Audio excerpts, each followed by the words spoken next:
Okay, so the last thing to do really is to export this out so that we can look at it in another program. So I've got my object selected. I go File, Export Scene. I'm going to select an OBJ because that's generally what I work in, and I'll just call it smartphone. Okay, and save it out, and that's that. What I'm going to do is I'm going to take it into Photoshop and just set it up, and then I'll be back to show you what it looks like.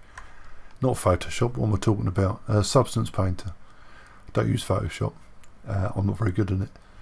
Okay, so let me pause this for a moment.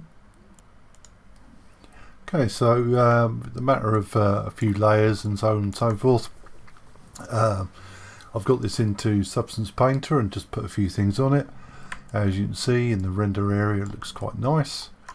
It's got kind of a rubberized case. You can see the lens there, it's quite bright, it's got a little reflection in it. And I've just put a quick symbol on the front just to see what it looks like. And yeah, it's okay. So yes, that's it really. It's a bit of making an object in Silo and UVing it and getting it ready to go on to the next part of the pipeline. So I hope you found that useful, and I'll talk to you again in another set.